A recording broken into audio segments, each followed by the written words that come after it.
ओम नमः सिद्धेभ्यः। निज आत्मा को जानिक पहचानिक जम करंगी जो बन गई परमात्मा पर्याय में भी वे सभी वे साध्य है आराध्य है आराधना के सारे हो नमन जिन देव को जो भव जलधि के पार है जो भव जलधि के पार। अपनी चर्चा यहाँ पर द्रव्यार्थिकमय के भेद प्रभेद पर अपनी चर्चा प्रारंभ की थी। उसके बाद फिर पूर्व में हमने चर्चा की थी कि अन्वयादिक 4 नयों में शुद्ध अशुद्धता की संज्ञा संभव है या नहीं है। हाँ बताइए, क्या अन्वयादिक 4 नयों में शुद्ध और अशुद्धता की संज्ञा संभव है? हाँ मिष्टी बताइए।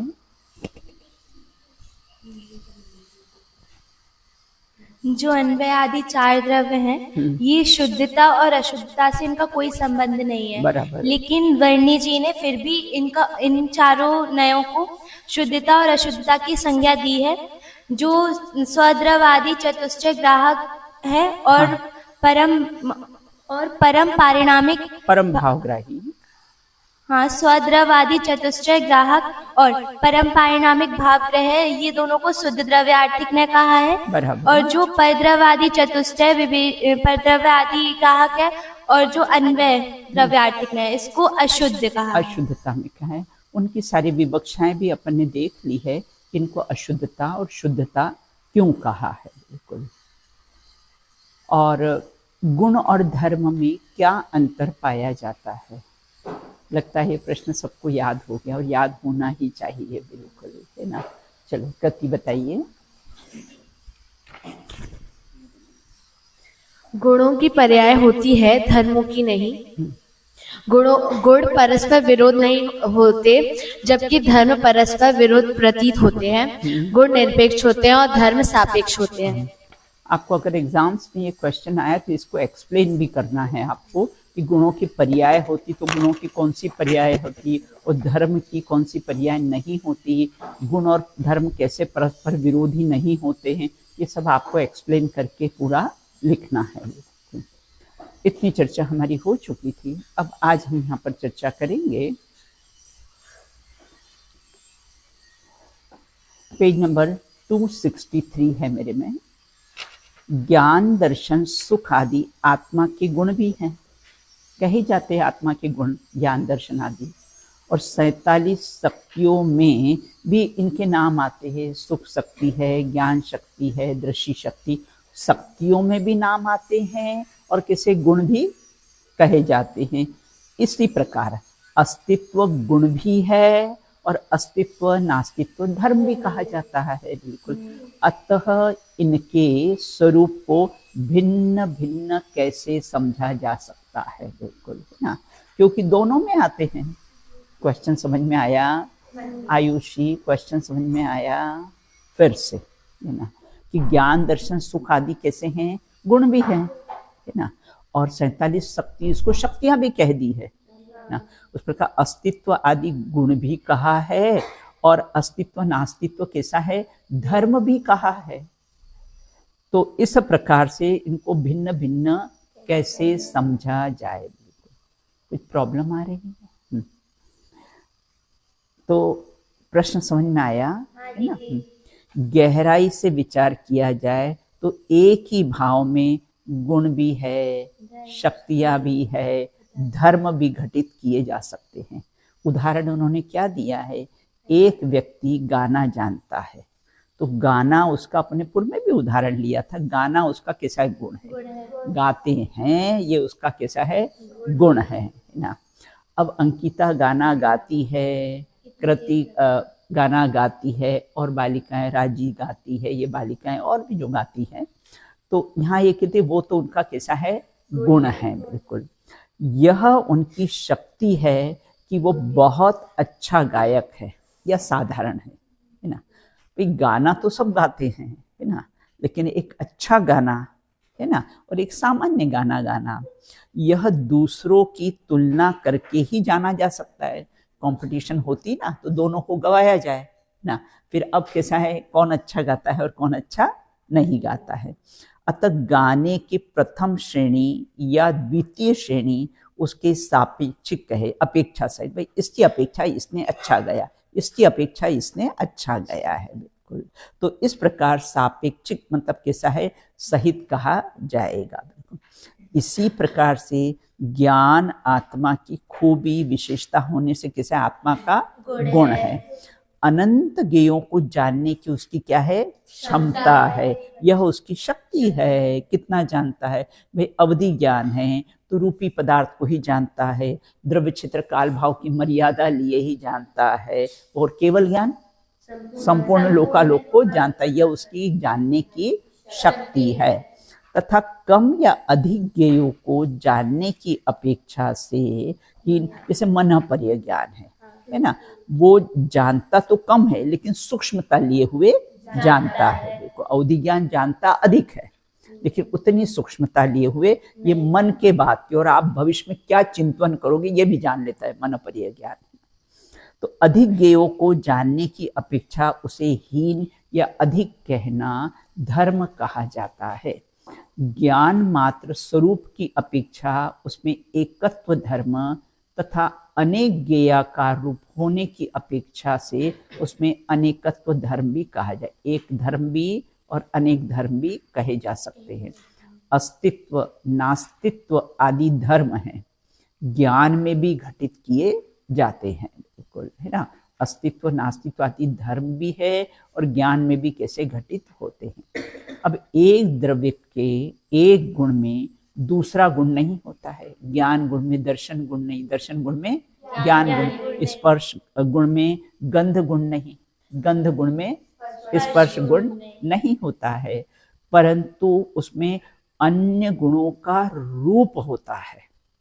ये रूप क्या है ना, एक गुण दूसरे गुण रूप नहीं होते हैं लेकिन एक गुण में दूसरे गुण का रूप होता है। जैसे हाँ आम का उदाहरण अपन ने दिया था, जैसे आम है बिल्कुल, तो आम में कैसा है पीलापन है ना, पीलापन है लेकिन वो पीलेपन में अगर हम सिर्फ पीले को ही थोड़ी स्वाद लेंगे, उसके साथ हमें मीठे का स्वाद भी आएगा। तो वो पीलेपन में पीला वर्ण गुण की पर्याय है, मीठा कैसा है रस गुण की पर्याय है। तो ये एक गुण में दूसरे गुण का रूप देखा जाता है, लेकिन कैसा है कभी भी है ना रस गुण कैसा होता है पीला नहीं होगा और पीला कभी कैसा है रस गुण रूप नहीं, लेकिन एक पीले में भी कैसा है मीठे का स्वाद आएगा और मीठे में भी कैसा है पीला वर्ण गुण का कैसा है दिखाई देगा। बिल्कुल, तो समझ गए ना, एक गुण दूसरे गुण रूप नहीं होता है लेकिन एक गुण में दूसरे गुण का रूप दिखाई देता है। प्रत्येक गुण का स्वरूप अन्य गुणों से भिन्न भिन्न होता है तथा वह अपनी भिन्न पहचान रखते हैं। बिल्कुल, आत्मा में प्रत्येक गुण, जैसे शक्कर है, अब उसमें कैसे मीठापन है, सफेदीपन है, भारीपन है, प्रत्येक उसमें 3 गुण हैं, तो वो कैसे प्रत्येक गुण अपनी अलग अलग पहचान रखता है। बिल्कुल, क्योंकि सफेद तो बहुत सारी चीजें होती हैं, लेकिन है ना सफेद चूना भी रख दो और सफेद नमक भी रख दो, सफेद चीनी भी रख दो, लेकिन कैसा होता है दिखने में बाहर से एक जैसे दिखाई देते हैं लेकिन लक्षण की अपेक्षा से भिन्न भिन्न होते हैं। तो इसी प्रकार से वह अपनी भिन्न भिन्न पहचान रखते हैं। अस्तित्व और ज्ञान गुण भी कैसे भिन्न है। अस्तित्व गुण का कार्य क्या है सत्ता बताता है, और ज्ञान गुण का क्या है? जानना, जानना, जानना। दोनों ही गुण कैसे हैं? भिन्न है। लेकिन अस्तित्व में ज्ञान गुण का रूप है, ज्ञान गुण में अस्तित्व गुण का रूप है। परंतु अस्तित्व में ज्ञान गुण का रूप स्वरूप नहीं है, अन्यथा आत्मा का अस्तित्व अचेतन हो जाएगा। बिल्कुल क्या कहा? परंतु अस्तित्व में ज्ञान का भी रूप है ना? ज्ञान का भी रूप है ना? और उसमें उसका रूप भी है। बिल्कुल आत्मा है ना? लेकिन उसमें ज्ञान का भी कैसा है? रूप है। आत्मा ज्ञानम स्वयं ज्ञानम ज्ञानादन्यत करोति किम। ज्ञान में अस्तित्व का रूप है ना? अन्यथा नहीं। अस्तित्व रहित होने से उसमें शून्यता का प्रसंग आ जाएगा। अपन ज्ञान गुण में अस्तित्व को हटा दे तो फिर क्या हुआ? है ही नहीं, उसका अस्तित्व ही नहीं है ना? मोदी जी के लड़के का अस्तित्व नहीं तो भावी प्रधानमंत्री बनेगा कौन? है कि नहीं? बोले है ही नहीं, है ना? उसका अस्तित्व ही नहीं है। तो इसी प्रकार अस्तित्व रहित होने पर उसमें शून्यता का प्रसंग आ जाएगा। एक गुण में दूसरे गुण के रूप की चर्चा पंडित दीपचंद जी साहा कासदीवालकृत चिदविलास आदि ग्रंथों में और पूज्य गुरुदेव जी के प्रवचनों में भी विस्तार से प्राप्त होती है। इस प्रकार यह वस्तु स्वरूप को गहराई से समझने के लिए गुण, शक्ति, धर्म का स्वरूप का संक्षिप्त स्वरूप का विचार किया गया है। प्रवचन सार, पंचास्तिकाय, पंचाध्यायी आदि ग्रंथों में इसका विस्तार से वर्णन मिलता है। बुद्धि की क्षमता के अनुसार ही विस्तार से जानना उचित है। समय आपके पास हो तो विस्तार से जानो, है ना? और आपके पास समय नहीं है और आप भेद प्रभेदों में ही उलझे रहोगे तो अपने प्रयोजन की सिद्धि नहीं।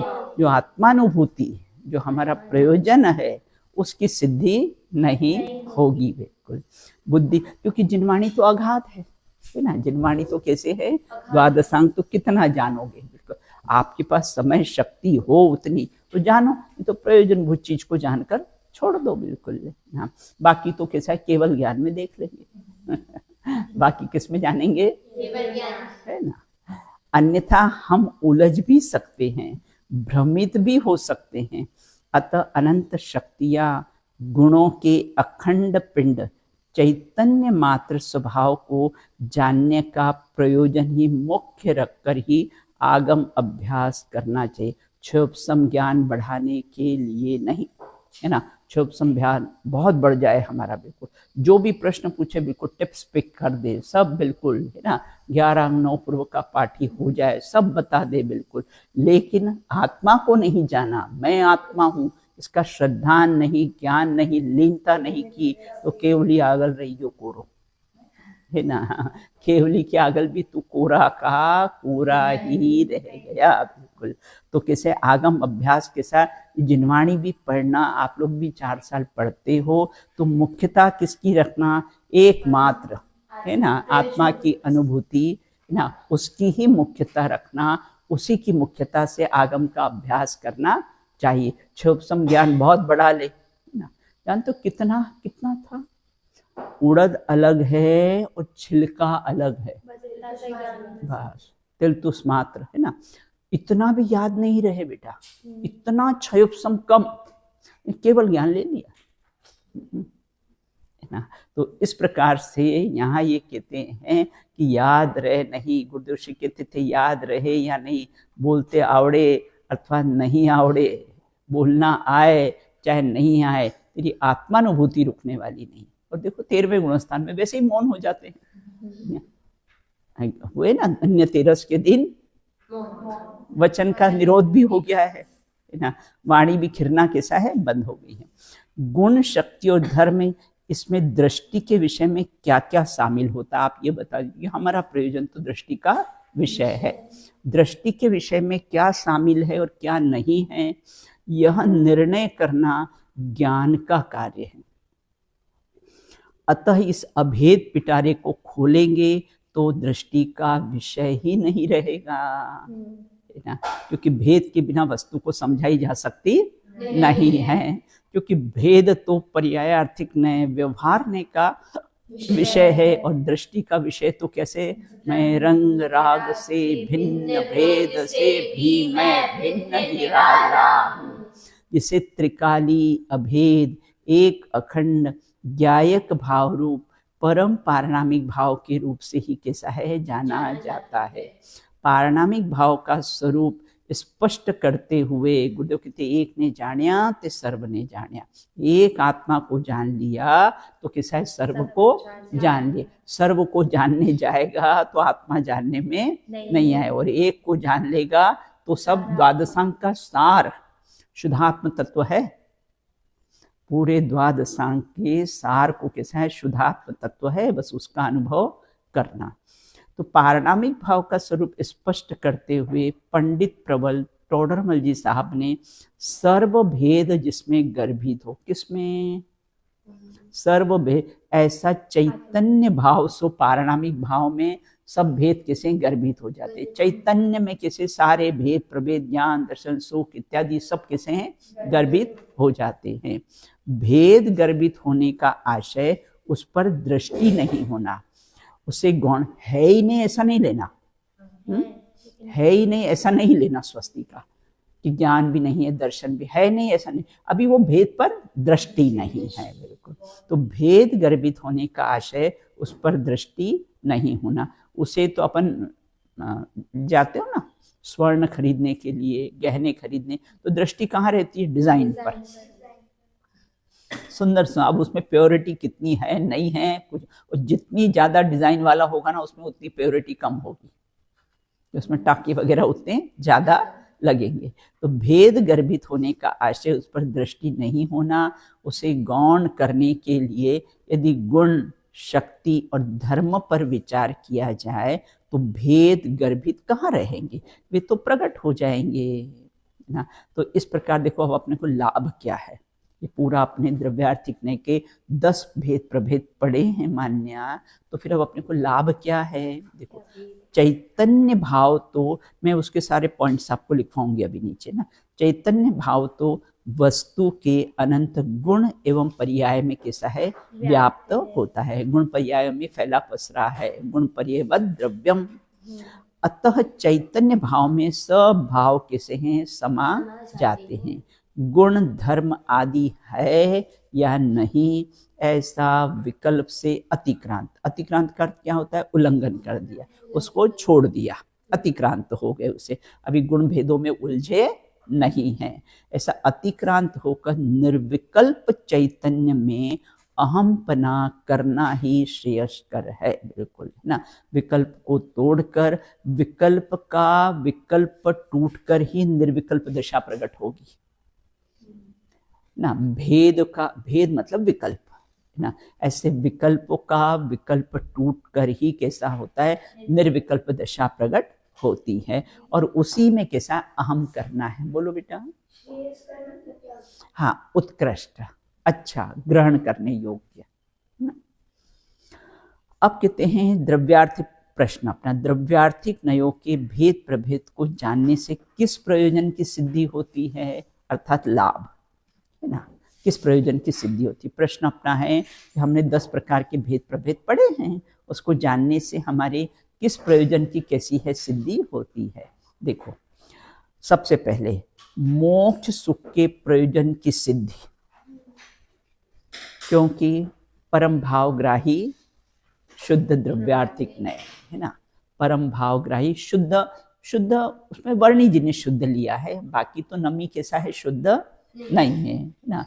परम भावग्राही पारणामिक भाव ही कैसा है, दृष्टि का विषय, और उसी से मोक्ष सुख के प्रयोजन की सिद्धि होती, पहला लाभ है ना।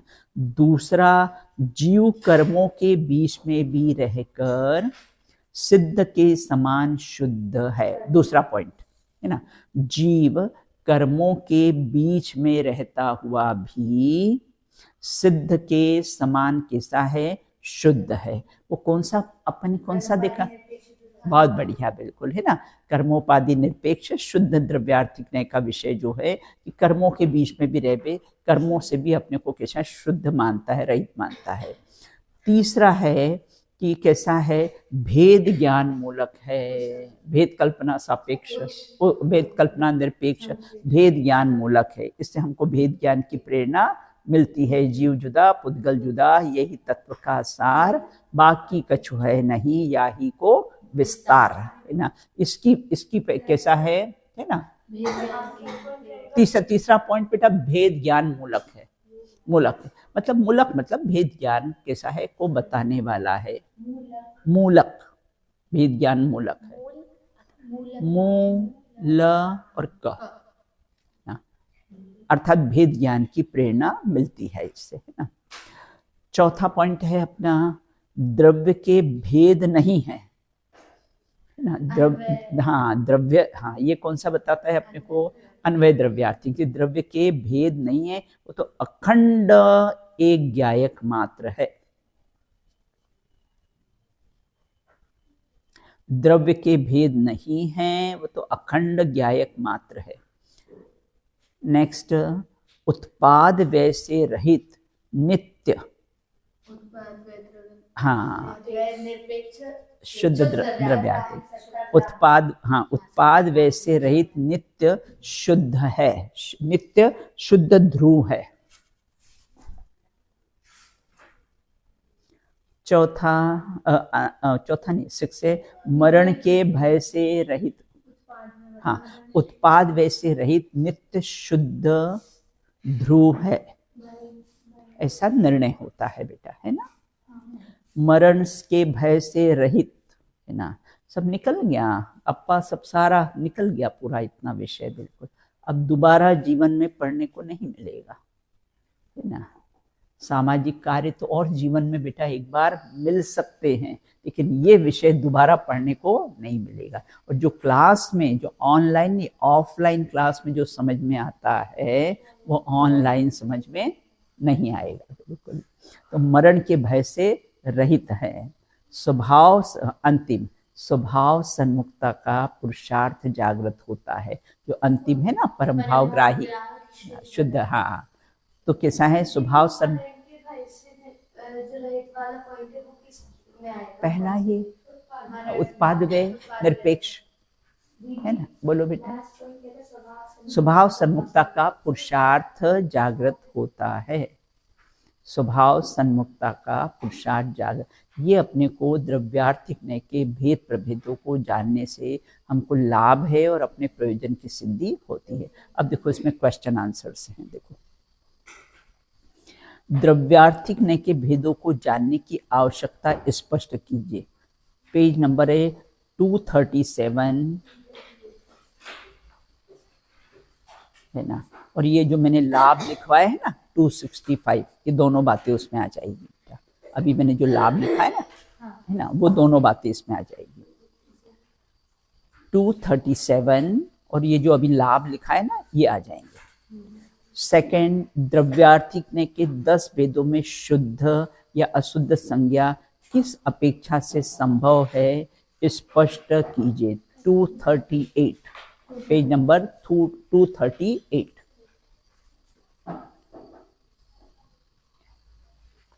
238, एक मिनट, 238,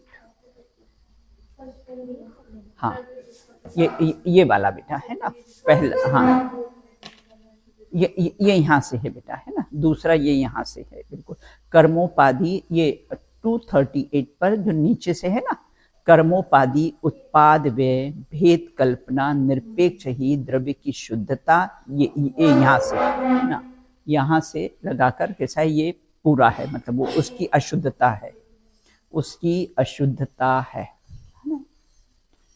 थर्ड क्वेश्चन, द्रव्यार्थिक नय के 10 भेदों की परिभाषा और स्वरूप स्पष्ट कीजिए। ये पूरे उसमें आ जाएगा 239 से 256 तक।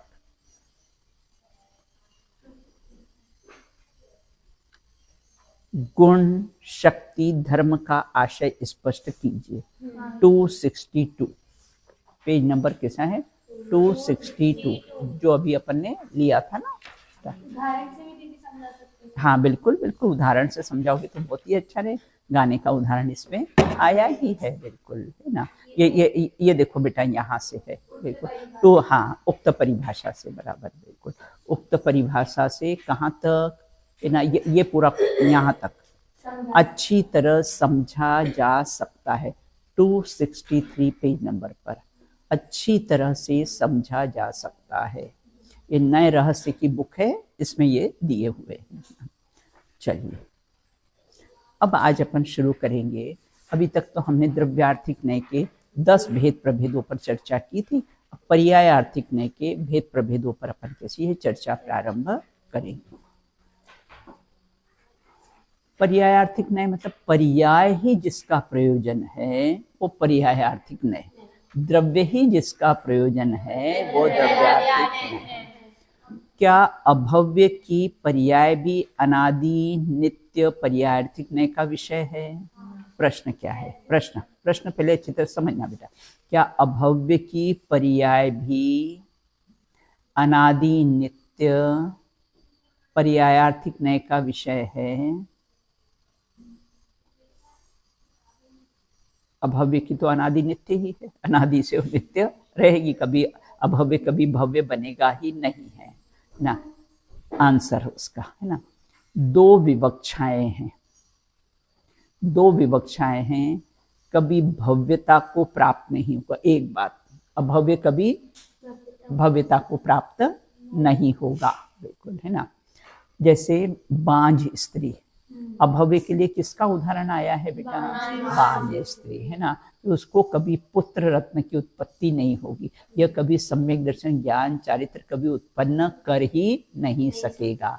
अभव्य कैसा है, उसमें ऐसी योग्यता ही नहीं है। जो बांझ स्त्री होती ना, उसकी योनि का आकार कौन सा होता है? शंख के आकार, शंखावर्त, है ना। त्वार सूत्र में आया है ना, शंख होता है ना, अगर शंख में हम कोई पानी डालेंगे तो ठहरेगा नहीं, सब नीचे से निकल जाएगा, बिल्कुल। तो ऐसे जो बांझ स्त्री की योनि का आकार किसे? शंख के आकार का होता है, बिल्कुल। अब यहाँ ये कहते हैं, इस अपेक्षा से अभव्य की पर्याय को अनादि नित्य कहा। एक विवक्षा, दो विवक्षाएं हैं इसमें बेटा, है ना।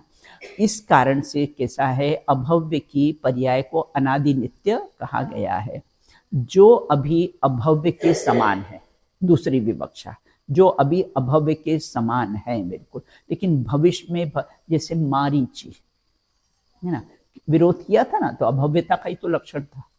तीर्थंकर का विरोध किया था अनुज्ञा, तो कैसे अभी वर्तमान में तो अभव्य के समान, है ना, लेकिन भविष्य में भव्यता को प्राप्त होगा, बिल्कुल। उसको दूर भव्य कहते हैं। उसको क्या कहते हैं? दूर भव्य कहते हैं। जैसे मारीची, राजा श्रेणी, है ना, क्या कहा आयुषी, है ना, कि राजा श्रेणी को गले में सर्प डाला, है ना। तो इस प्रकार से, और किसे? एक दुरान दुर्भव्य, है ना, दुरान दुर्भव्य, उसको विधवा स्त्री, दुरान दुर्भव्य। देखो, विधवा स्त्री में पुत्र उत्पन्न करने की योग्यता तो है, लेकिन संयोग नहीं मिलेंगे कभी उसको, है ना। विडो कोई लेडी हो, है ना, पति का देह परिवर्तन हो गया हो, अब उसमें पुत्र उत्पन्न करने की योग्यता तो है, लेकिन संयोग कभी मिलने वाला नहीं है। और अभव्य भी पारणामिक है। अनादि नित्य क्यों कहा? क्योंकि अभव्य भी कैसा है? पारणामिक है, बिल्कुल, है ना। तीन प्रकार के ना पारणामिक भाव के तीन भेद लिए, इस प्रकार दोनों विवक्षाएं आती। एक की अपेक्षा से अनादि नित्य पर्याय है, दूसरी अपेक्षा में दूर भव्य।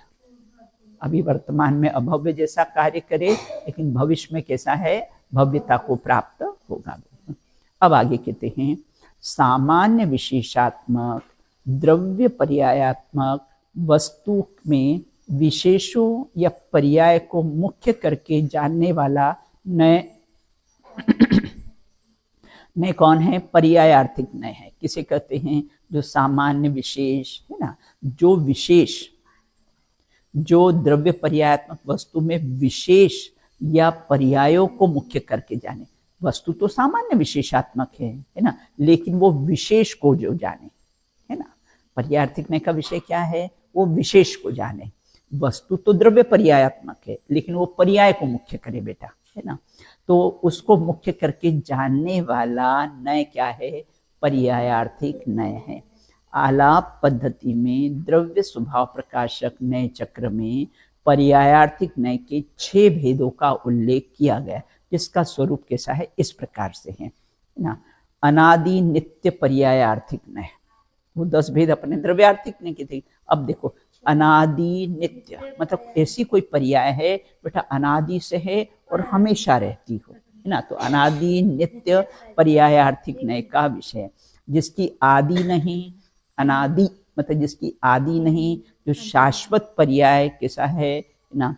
इस प्रकार से जैसे नंदीश्वर द्वीप, ये पर्याय कैसी है? अकृत्रिम जिनबिंब, हिमालय, समुद्र, ये सब अनादि कैसे हैं? अनादि नित्य पर्याय है, इनको कोई चेंज। शिखर जी अनादि नित्य पर्याय है ना, अनादि से और कैसे? हमेशा शाश्वत रहने वाला है, बिल्कुल। तो इस प्रकार से जो नए अकृत्रिम मतलब जो किसी ने बनाया नहीं। नंदीश्वर को किसने बनाया बेटा? समुद्र को किसने बनाया? किसी ने बनाया। हाँ, हिमालय को किसने खड़ा किया?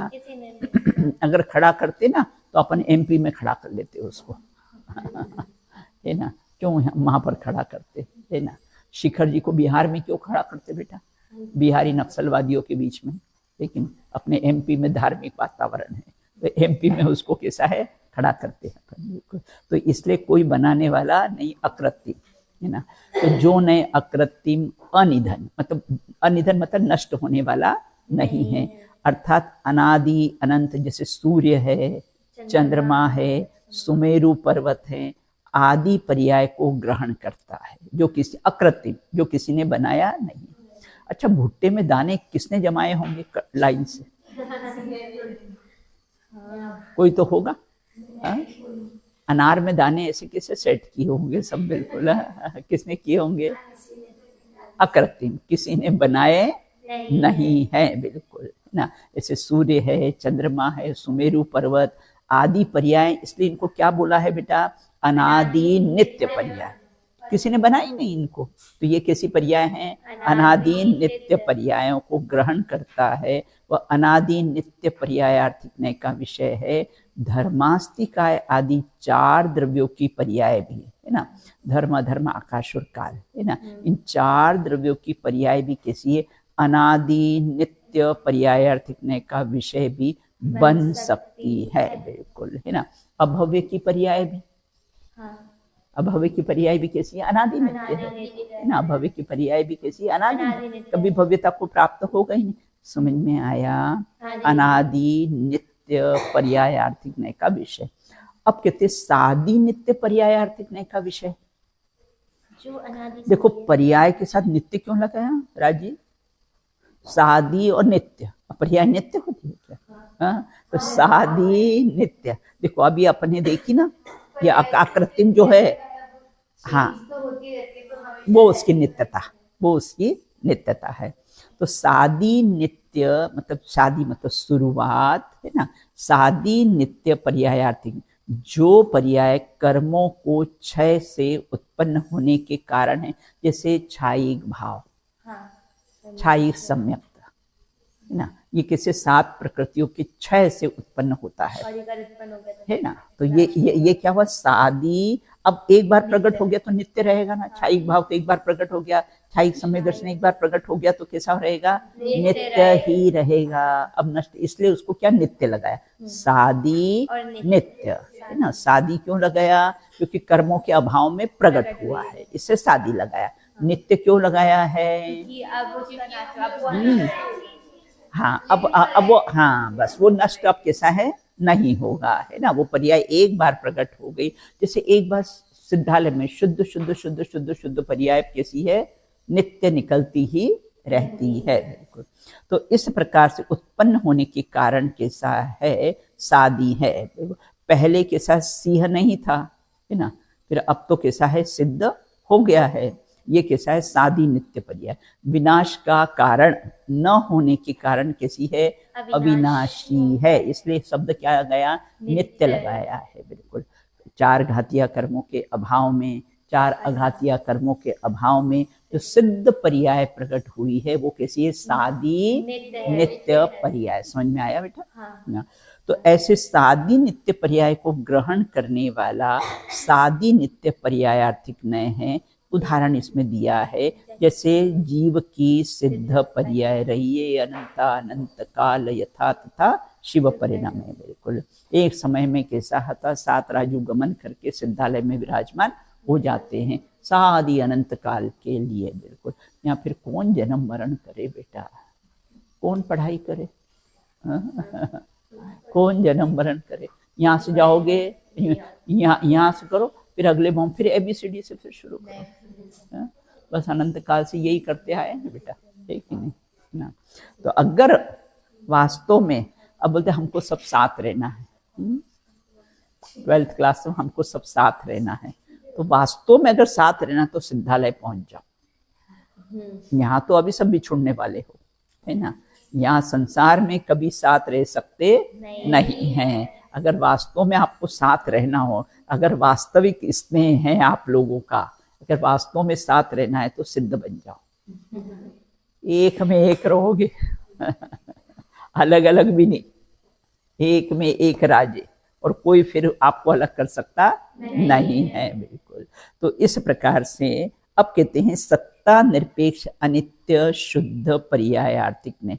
सत्ता निरपेक्ष मतलब सत्ता से रहित और अनित्य जो नित्य नहीं है, और शुद्ध पर्यायार्थिक नय, है ना? अब यहाँ शुद्धता की, जो नय सत्ता को गौण करके उत्पाद व्यय को ग्रहण करता है वह अनित्य स्वभावग्राही सत्ता निरपेक्ष अनित्य शुद्ध पर्यायार्थिक नय का विषय है। उत्पाद व्यय सापेक्ष, मेरा उत्पन्न हूँ मैं, मेरा जन्म हुआ, मेरा मरण हुआ, है ना? ये सब उत्पाद व्यय को ग्रहण करता है। मेरा जन्म हुआ, मेरा व्यय हुआ, मेरा मरण हुआ ना, ये सब कैसा है? सत्ता निरपेक्ष शुद्ध। देखो क्या अंतर रहा बेटा द्रव्यार्थिक नय का जो दूसरा भेद था, उसमें क्या आया था? उत्पाद व्यय निरपेक्ष, और यहाँ पर सत्ता निरपेक्ष। तो क्या, हाँ तो क्या अंतर रहा बेटा दोनों में? उत्पाद व्यय का निरपेक्ष किया था और इसमें सत्ता का। हाँ बहुत बढ़िया, बिल्कुल है ना। उसमें उत्पाद व्यय को निरपेक्ष बात कही थी, और यहाँ पर किसे? सत्ता को निरपेक्ष, हाँ, और उत्पाद व्यय को ग्रहण किया है। बिल्कुल तो जो ने सत्ता को गौण करके उत्पाद व्यय को ग्रहण करता है, मतलब पर्याय को ग्रहण करता है, वह अनित्य स्वभावग्राही सत्ता निरपेक्ष अनित्य शुद्ध पर्यायार्थिक। सत्ता निरपेक्ष मतलब सत्ता से रहित, मतलब कैसा है? द्रव्य से रहित, है ना? और अनित्य, है ना? उत्पाद व्यय से सहित, तो अनित्य है ना, उत्पन्न होना विनष्ट होना, उत्पन्न होना विनष्ट होना। तो शुद्ध पर्यायार्थिक नय। बिल्कुल तो कहते हैं शुद्ध पर्यायार्थिक नय क्यों लिया है इसमें?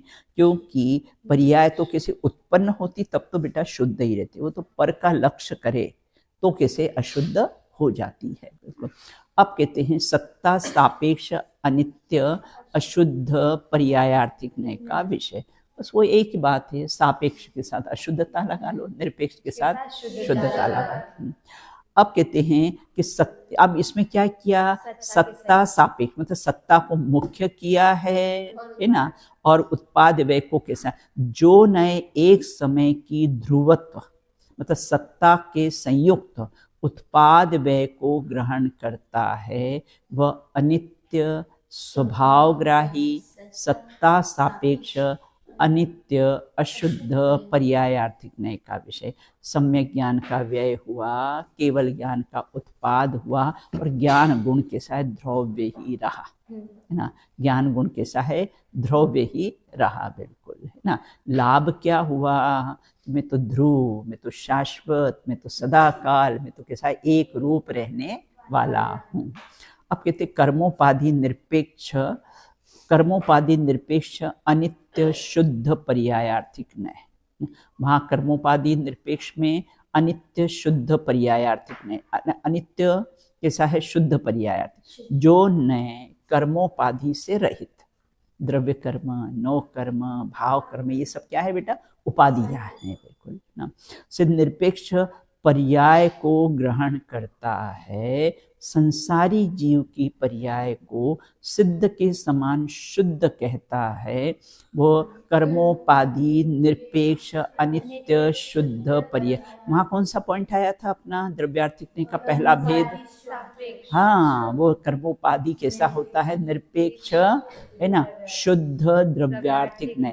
यहाँ पर्याय है ना, इसलिए बेटा अनित्य ले लिया। यहाँ नित्य क्यों लिया है? पर्याय है ना, तो पर्याय तो का तो जन्म क्षण एक समय का होता है। तो इस प्रकार से कैसा है? कर्मोपाधि से निरपेक्ष पर्याय को ग्रहण करके संसारी जीवों की पर्याय को भी सिद्ध समान सदा पद मेरो, है ना, ऐसा ग्रहण का भी तो सिद्ध है नहीं, लेकिन स्वभाव से कैसा हूं मैं? सिद्धों के समान हूं। तो ऐसा कर्मोपाधि निरपेक्ष अनित्य, क्योंकि पर्याय एक समय की होती है, इसलिए क्या हुआ? पर्यायशी अनित्य लिया है। तो शुद्ध पर्यायार्थिक को ग्रहण करता है, शुद्ध पर्याय को ग्रहण करता है। किट कालीमा सहित में सोने को शुद्ध देखता है ना। किट कालीमा सहित अगर स्वर्ण हो तो उसमें क्या करता है? वो सोने को शुद्ध देख लेता है। जानते हो पारखी होते हैं ना, ये इतने पारखी होते हैं, सोयाबीन का एक दाना लेंगे और ऐसा दबा के देखेंगे तो बता देंगे एक बोरे में कितना तेल बैठेगा, कितना तेल निकलेगा। इतने पारखी होते हैं, वो बता देते हैं उससे कि कितना इसमें से तेल निकलेगा। बिल्कुल उसी प्रकार से अशुद्धता में कितना शुद्ध स्वर्ण निकलेगा, ये कैसा है? जान लेते हैं। बिल्कुल। अब यहाँ ये कहते हैं, देखो आत्मार्थियन 9th क्लास में एडमिशन हुआ और कैसा है? अपने आप को आत्मार्थिन लिखने लग जाती अपने आगे। लोग सब उपाधियां लगाते ना, तो कैसा है? वो आत्मार्थिन। आप लोग भी अपने आगे आत्मार्थियन लिखना।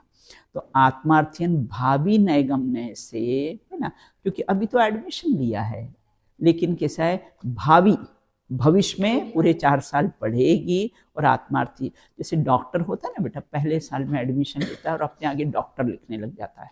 वो गले में वो लटका लेता है, कोट वोट पहन लेता है और डॉक्टर लिखना है। अभी तो मेडिसिन का एम भी नहीं जानता है वो लेकिन अपने आप को डॉक्टर। वो कब? भावी नैगम्य से, पिता झलक जो पुत्र में देखती। बिल्कुल। तो इस प्रकार से मूर्तिकार मूर्ति देख लेता है, पत्थर में मूर्ति को देख लेता है।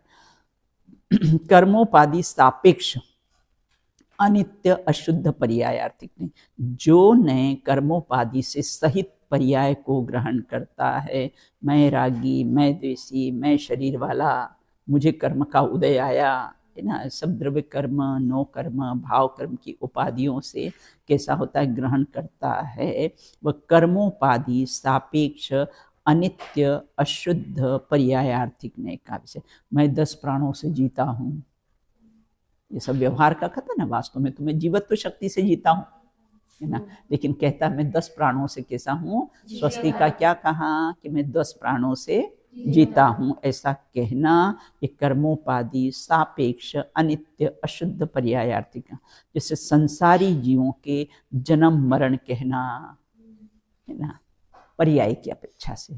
आत्मा का तो न जन्म होता है न मरण होता है ना। पर्याय की अपेक्षा से क्या है ना, मेरा जन्मदिन मनाना, फिर किसी का कैसा है वो मृत्यु के दिवस मनाते हैं, क्या बोलते हैं उसको?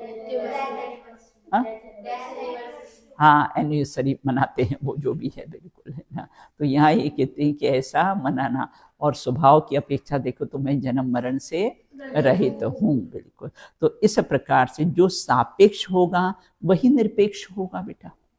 आपने कहा बड़ी दीदी, इसका मतलब कोई छोटी दीदी यहाँ पर है ना। जो सापेक्ष होगा वही तो कैसा है? निरपेक्ष होगा ना, रहित होगा। तो इस प्रकार से बालक वर्धमान का कुंडलपुर में जन्म और किसे पावापुर से निर्वाण हुआ, ये इस नए का विषय है कि कुंडलपुर में उनका जन्म हुआ, या पर मतलब भगवान महावीर का जन्म हुआ, जबकि भगवान न जन्मते हैं, उनका तो हाँ उनका तो निर्वाण होता है, बिल्कुल। वो तो बालक वर्धमान का बिल्कुल है ना। तो इस पर कि कहीं कहीं वह भगवान का जन्म हुआ ऐसा बोल देते हैं ना अपन। तो इस नय का कैसा है विषय है। पर्यायार्थिक नय के उक्त 6 भेदों से यह बात स्पष्ट है, पर्याय के 6 प्रकार से देखा गया है। उनका संक्षिप्त विवेचन किया जा रहा है। जब पर्याय, देखो बहुत महत्वपूर्ण प्रश्न है, जब पर्याय अनित्य ही होती है, एक समय की ही होती है, फिर आपने अनादि नित्य सादि नित्य क्यों कहा है? पर्याय तो अनित्य होती है, एक समय की होती है, उसका जन्म क्षण एक समय का होता है, फिर आपने ये सब भेद क्यों किए? अनादि नित्य पर्यायार्थिक नय ना, ऐसा अनादि नित्य सादि नित्य पर्याय आपने ऐसे भेद क्यों कर दिए? बिल्कुल हाँ। पर्यायों की नित्यता, प्रथम 2 भेद, प्रथम कौन से? सादि नित्य पर्यायार्थिक नय और सादि, हाँ सो पहला अनादि नित्य और दूसरा सादि नित्य पर्याय। इसके उदाहरण याद रखोगे ना तो आपको ख्याल में आ जाएगा, है ना। प्रथम 2 भेद अनादि नित्यम सादि नित्य पर्यायों के विषय बनते हैं।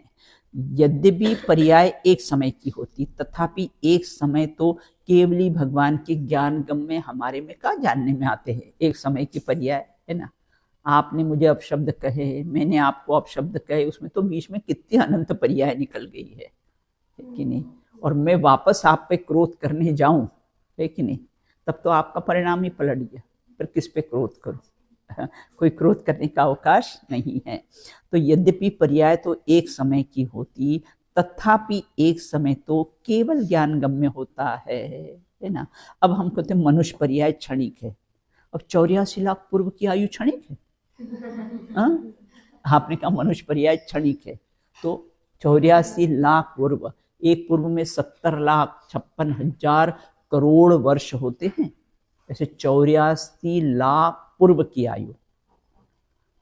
अच्छा है ना स्वस्तिका, हमको भी इतनी आयु मिले तो सब भोग ले, फिर हम दीक्षा ले लें। अब उतनी सी तो 5-50 साल की तो आयु मिली, अब उसमें क्या तो भोगे और क्या तो दीक्षा ले, बिल्कुल है ना। क्या तो भोगे और क्या, इसलिए हमको भी इतनी आयु मिलनी थी तो सब काम कर ले, संसार का भी सब भोग ले और फिर अंत में दीक्षा ले लेंगे, बिल्कुल ना। तो यहाँ ये कहते हैं एक समय की केवल ज्ञान की पर्याय ज्ञान, क्षोभसम ज्ञान में तो एक समय की पर्याय पकड़ में आती ही नहीं है, बिल्कुल है ना। पकड़ में आए उसमें तो अनंत समय निकल जाते हैं और हम उलझे रहते, इसने हमको ऐसा कहा, इसने हमको ऐसा कहा, है ना। और उसमें ही हम कैसे हैं, उलझे रहते हैं। वो तो पर्याय कैसी है, पलट गई। देखो पर्याय को जानने का लाभ क्या हुआ पयांशी, यही लाभ है इसको जानने का कि पर्याय पलट गई, मैं तो उसने मुझे अब शब्द बोले है ना, तो भगवान है ना, आचार्य तुमको भगवान बोलते वो याद नहीं रखेगा। और यहाँ किसी ने एक अपशब्द बोल दिया तो कैसा वर्षों तक उसको याद रखता है, बिल्कुल। और फिर उसमें ही राग द्वेष करके फिर करता रहता है, बिल्कुल। तो इस प्रकार से क्षोभसम में एक समय तो पकड़ में आता नहीं, अतः अनेक समय की स्थूल पर्याय को भी पर्याय कहा जाता है ना। प्रश्न अपना क्या था कि पर्याय तो एक समय की होती है, फिर आप उसको अनादि नित्य कैसे कहते हो, ये अपना क्वेश्चन था, बिल्कुल। मनुष्य देव आदि संसारी जीवों की स्थूल पर्याय है ना होती ना भाई, कितने 70 साल की 80 साल की सब पर्याय होती, तथा सिद्ध जीव की स्थूल पर्याय अनेक समयवर्ती होती है ना, नित्य होगी, वही अनंत होगी। जैसे बालक की लंबाई और वजन आदि निरंतर बढ़ता रहता है, पर हमारे ख्याल में एक एक समय का परिवर्तन नहीं आता। कपड़े हमने सूखने डाले तो प्रति समय कैसे होते हैं, सूखते रहते हैं, लेकिन प्रति समय हमें सूखते हुए कहाँ दिखाई देते हैं, तो पूरे सूख जाते 2 घंटे बाद, फिर हमको लगता कपड़े सूख गए। लेकिन प्रति समय अगर नहीं सूखे तो 2 घंटे बाद सूख सकते हैं वो, है ना। वो प्रति समय उनका कैसा है, सूखना चालू रहता है। उसी प्रकार से प्रति समय वजन, देखो 9th क्लास में आते ना बच्चियां तो कैसे छोटे छोटे फेस दिखते हैं, है ना, छोटे छोटे दिखते हैं। और जब 12th क्लास में आ जाते हैं तो फिर ऐसे मैच्योर, आप ही अपनी फोटो देखना जो 9th क्लास में आपने फॉर्म में फोटो लगाई है ना, तो बिल्कुल ऐसे इनोसेंट बिल्कुल, और ऐसे छोटे छोटे दिखते हैं। और अब उसके बाद अब तो देखो तो ऐसे मैच्योर दिखते हैं आप लोग के फेस से ना। तो जैसे बालक की लंबाई, वजन आदि निरंतर बढ़ता है, पर हमारे ख्याल में एक एक समय की पर्याय नहीं आती है। अतः अनेक समयवर्ती, अनादिकालीन, अनंत, भविष्यकालीन एक रूप पर्याय के समुदाय को कैसा है, नित्य पर्याय। वो एक समय की जो पर्याय है ना, उसको मिलाकर क्या कह दिया, नित्य पर्याय कह दिया है। कहकर अनादि नित्य और सादि नित्य के ऐसे भेद। अनादि नित्य में किसको लिया है, सुमेरु पर्वत इत्यादि को, और सादि नित्य में किसको लिया है, सिद्ध पर्याय को लिया है। शुरुआत हुई है ना, बिल्कुल। अब पर्याय को अगर हम एक समय की माने तो क्या हानि होगी, है ना। पर्याय को हम अगर एक समय की माने तो क्या होगा, क्षयोपम ज्ञान वालों को पर्यायार्थिक नय का विषय नहीं बन पाएगा, एक बात। और स्कंद मनुष्य पर्याय का अभाव मानना पड़ेगा। ये मनुष्य पर्याय कैसी है, स्कंद रूप है ना, तो उसका कैसा है, अभाव मानना पड़ेगा। 60-84 लाख पूर्व की आयु को निरर्थक मानना पड़ेगा। आगम और परवागम निरर्थक सिद्ध होंगे अगर हम मात्र पर्याय को एक समय की, सर्वथा एक समय की माने, तो ये अपने को हानि होने वाली है, बिल्कुल। अब ने पर्याय को अगर एक समय मात्र की मानने से क्या हानि होगी, लिखा तो है कि पर्याय तो एक समय की होती है, और अगर हम ये सब मान ले तो फिर क्या हानि होगी, है ना। हाँ, तो क्षयोपम ज्ञान वालों को पर्यायार्थिक ने का विषय बनेगा ही नहीं, है ना। वे हम उत्पन्न हुई और विनष्ट हो गई नमी, तो फिर ये 80 साल तक नमी किसका नाम रहेगा, 80 साल तक नमी किसका नाम रहेगा, बिल्कुल रहता है ना। तो इस प्रकार क्षयोपम ज्ञान वालों को पर्यायार्थिक नय का विषय बनेगा ही नहीं, क्योंकि पर्याय तो एक समय की हुई और समाप्त हो गई है, बिल्कुल। और ये स्कंद पर्याय, मनुष्य पर्याय किसी स्कंद रूप है, इसका अभाव मानना पड़ेगा, क्योंकि एक समय की है पर्याय, फिर समाप्त हो गई, है ना। तो फिर कैसा है, ये जो 84 लाख पूर्व की आयु है, ये कैसा मानना पड़ेगा, बिल्कुल, है ना।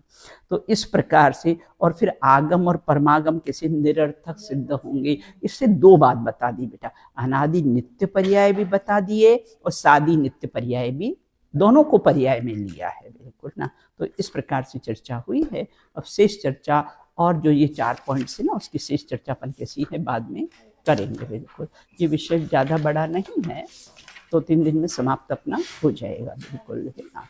और फिर आगे फिर अपने नए के कैसे 3 रूप है, उसकी शेष चर्चा अपन बाद में करेंगे, बिल्कुल। चलिए, अच्छा, मैं आपसे एक प्रश्न और पूछ लेती हूँ इसमें। जीव की सिद्ध पर्याय कौन सी है, हाँ, और कैसे हैं अपने सुमेरु पर्वत, है ना, सूर्य, हाँ बराबर, बिल्कुल, है ना। और यहाँ ये कहते हैं कि जो सत्ता को गौण करता है ना, सत्ता को गौण के जो उपजे विनसे फिर थाई। अब कहते हैं जो सत्ता सापेक्ष है, सत्ता सहित उत्पाद वे देखता है, हाँ, जो कर्मोपाधि से निरपेक्ष देखता है, हाँ, वो जीवों की सिद्ध पर्याय है ना। अब कर्मोपाधि सापेक्ष अनित्य शुद्ध पर्यायार्थिक ने संसारी जीव का जन्म मरण 10 प्राणों से जीता है, मेरा जन्म होता है, मेरा मरण होता है, बिल्कुल ना। इस प्रकार से किसी 6 पर्यायों की अपने बात ही, बाकी चर्चा पर कैसे करेंगे। चलो, है ना। कल आप है ना वो 80वीं गाथा बेटा है ना लिख लेना, है ना, बिल्कुल। एक काम करो, अभी 12th क्लास का वो है, अभी हमने नीचे बोर्ड लगा दिया है ना, वहाँ हर बच्ची को, है ना, अल्फ़ाबेट से पहले 12th क्लास है ना, उसको वहाँ पर कोई भी सुवाक्य रोज लिखना है, एक, हाँ, डेली, है ना, एक बालिका लिखें। तो अभी तो फर्स्ट किसका नंबर है बेटा, अणिमा, आज तुम तो 80वीं गाथा लिख देना, है ना, याद भी सबको हो जाएगी 80वीं गाथा और उसका कैसा हिंदी पद्यानुवाद। ऊपर गाथा प्रवचन सार की है बेटा, 80वीं गाथा ऊपर लिख देना और फिर उसका पद्यानुवाद, वो आपको कैसा है याद हो जाएगा। हाँ वो उस पे है ना, हर बालिकाओं को एक कोई अच्छा सुवाक्य लिखना। अभी वो आप ये लिखोगी ना 80वीं गाथा, उसको तो 2-3 दिन तक रहने देना ताकि सबको याद हो जाए। हाँ बिल्कुल। फिर और उसके बाद फिर एक एक अच्छा सुंदर सा सुवाक्य प्रेरणादायक वाक्य है ना, लौकिक का भी कोई हो तो चलेगा बिल्कुल है ना, तो वहाँ आपको कैसा है लिखना है। चलिए इंग्लिश में अब कितनी हाँ इंग्लिश में लिखो, फिर हिंदी में भी लिख देना उसमें है ना, कोई बात नहीं बिल्कुल। चलो अब क्या बोलोगा?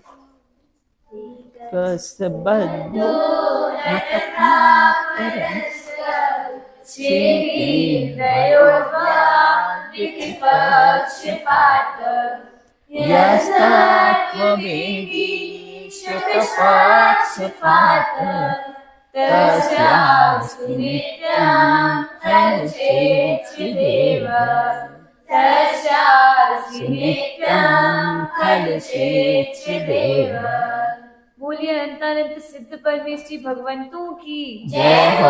नित्य बोधनी द्वादशांगवाणी माता की जय हो। समस्त वीतरागी संतों की जय हो। अंतिम शासन नायक भगवान महावीर स्वामी की जय हो। अहिंसा परमो जैन धर्म की जय हो। एक साथ बोलिए जय